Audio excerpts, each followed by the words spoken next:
ازيكم عاملين ايه طلاب الصف السادس الإعدادي؟ معانا النهاردة حل صفحة 107 من كتاب المعاصر. طيب بالنسبة للطلاب اللي لسه ما بدأتش في المنهج، أحب أقول لكم إن أنا أعمل لكم مراجعة لكل 3 واحد مع بعض، هتنزل قريب بإذن الله. فلو أنت مش متابعنا تابعنا واشتركوا في الجرس عشان يوصلك كل جديد. أول حاجة عندنا General Exercise Lesson 1 و 2 صفحة 107 عندنا. طيب أول حاجة عندنا بيقول choose the correct answer، اختار الإجابة الصحيحة.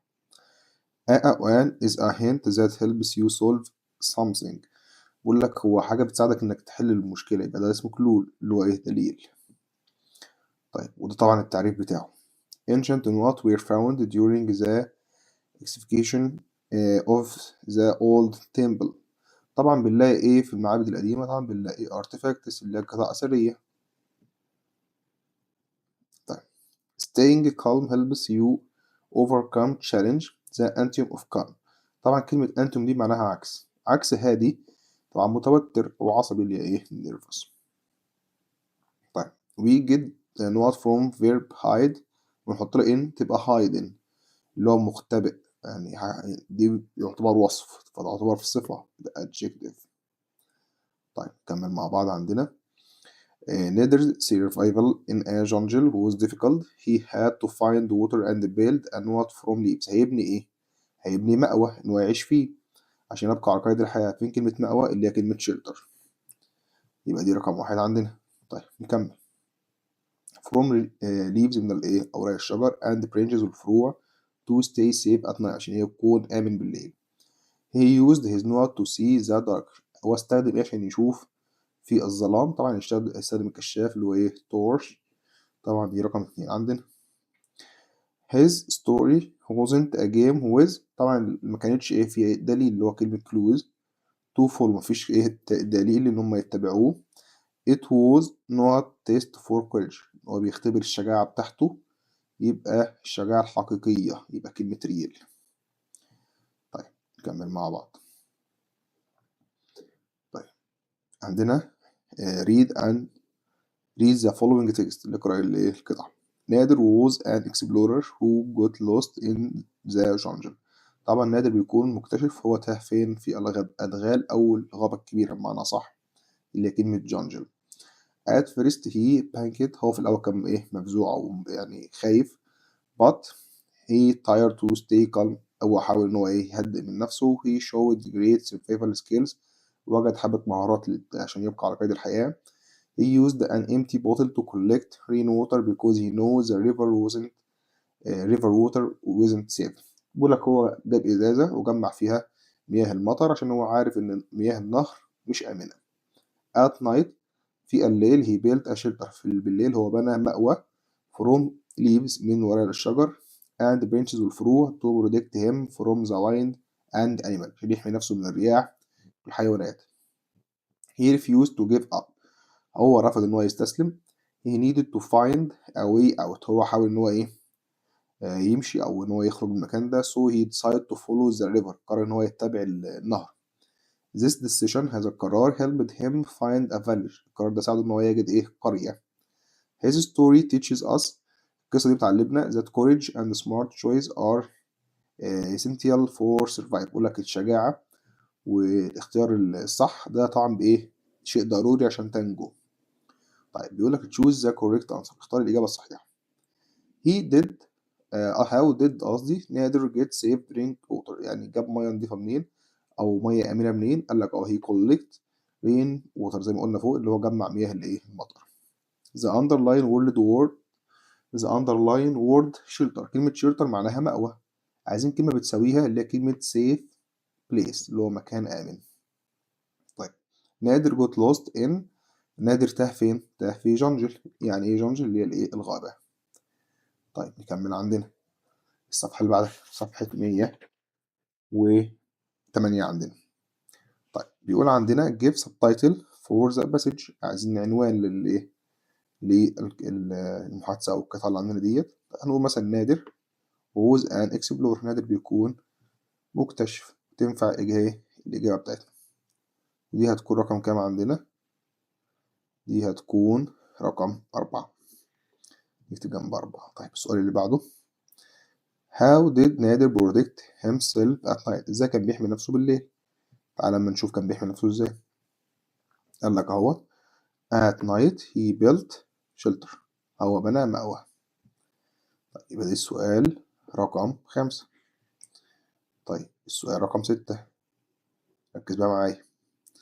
بيقول in your opinion، في رأيك what is more important for survive؟ ايه اهم حاجة عشان تكون على قيد الحياة؟ courage الشجاعة or smart choice ولا الاختيار الذكي؟ يعني الشجاعة ولا الاختيار الذكي؟ ممكن نقول smart choice، هو هنا اصلا في القطعة فوق، ممكن نقولها smart choice are essential for survive، يكون ضروري عشان تبقى على قيد الحياة. يبقى انت كده جاوبت له على الإجابة وقلت له السبب بتاعها، وهنا تكون ده الإجابة رقم ايه؟ السؤال رقم 6.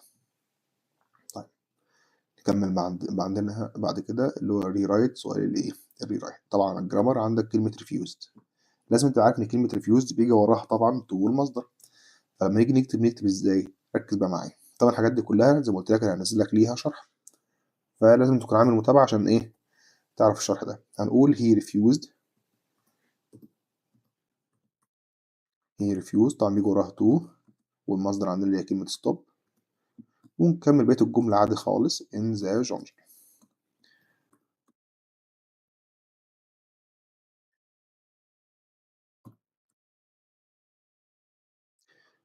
بس كده.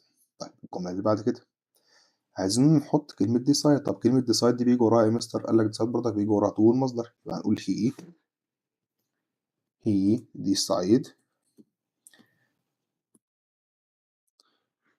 to، وبعدين نكتب الفعل في المصدر اللي هو كلمة ايه؟ buy a new car.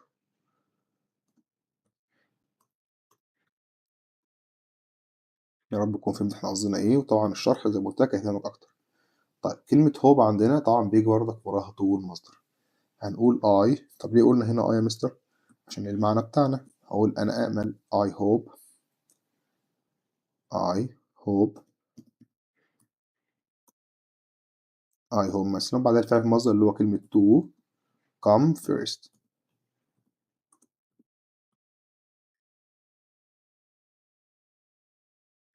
بس. طيب نكمل عندنا السؤال اللي بعده. بيقول طبعا complete the sentence اللي هو correct. so I tried not calm when I heard the noise.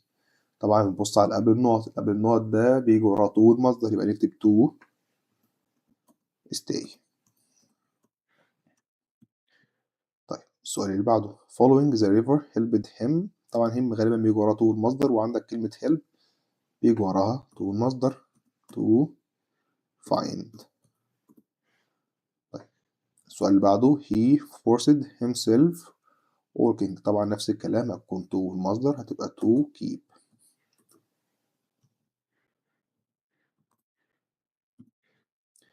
طيب ركز بقى معايا هنا في الدايلوج اللي هو الايه سؤال المحادثات، عشان ده بيلخ في ناس كتير. ركز معايا هشرحه كده واحنا بنحل. بيقول complete the following dialogue، كمل الايه dialogue. طبعا اهم حاجه عندنا السطر ده اللي هو سطر العنوان. سالي is asking her teacher for advice. سالي بتسأل المدرس بتاعها على نصيحة. المدرس قال لها هلو سالي how can I help you؟ أساعدك إزاي؟ هنا سالي إحنا عرفنا من فوق إن هي عايزة نصيحة، فهي طبعا لما يقول لها أنت عايزة مساعدة إيه؟ هتقول له أنا عايزة نصيحة. بس الموضوع سهل وبسيط خالص أهو. هتقول له I want إيه بقى؟ some advice، عايزة بعض النصائح مثلا some advice. طبعا ممكن نخلي إيه؟ طبعا قلنا إيه some يبقى إيه جمع advice. تمام أهو advice. تمام. what do you want what do you want my advice for؟ عايزة نصيحتي لإيه؟ ركز بقى معايا أوي في الحتة اللي جاية دي. أي كلمة ديسلكسيا وحاطط جنبها اللي هي الإيه علامة التعجب دي، يبقى الكلمة دي أكيد كانت موجودة فوق. طب معناها إيه؟ معناها صعوبة القراءة، يعني الكلمة دي معناها صعوبة إيه؟ القراءة. يبقى إيه النصيحة اللي هي عايزاها أو إيه المشكلة اللي عندها؟ إن هي عندها إيه؟ صعوبة قراءة. أيوة كده، يبقى هنكتب أنا عندي صعوبة قراءة. أنا عندي يعني إيه؟ سهلة يا مستر I have. طيب ماشي أكتب I have، وبعدين أكتب كلمة إيه؟ اللي هي كلمة صعوبة الإيه؟ طبعا القراءة اللي هي كلمة إيه؟ ديسلكسيا. ننقلها من عندنا تحت اهي. تمام.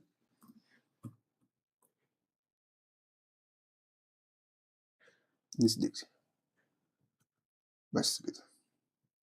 لو كتب معلش الكيبورد كتب كلمة تانية فاحنا هنضطر احنا نعدلها على ايه من تاني، يبقى ديسلكسيا.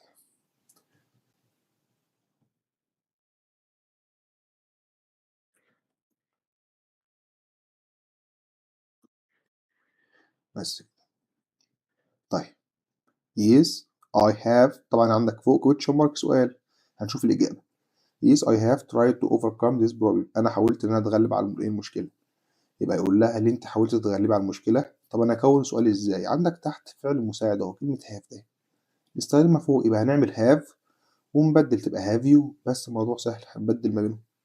يبقى هنكتب have، بس طبعا خلي الاتش كارت عشان دي بداية سؤال. have you ونكمل من تحت have you tried ونكمل.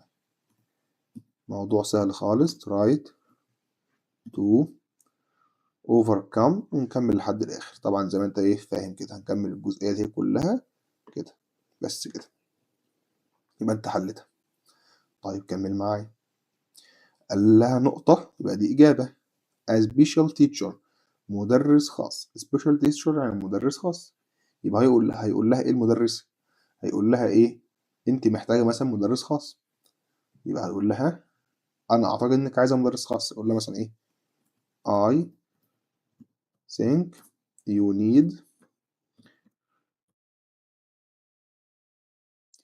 need special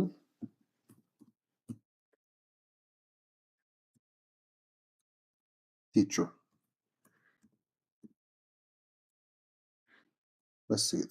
موضوع سهل. طبعا لو انت فاهم مجمع معايا احنا بنختار من تحت لفوق ومن فوق من تحت، يعني بنجيب السؤال من تحت او الاجابه من تحت وهكذا.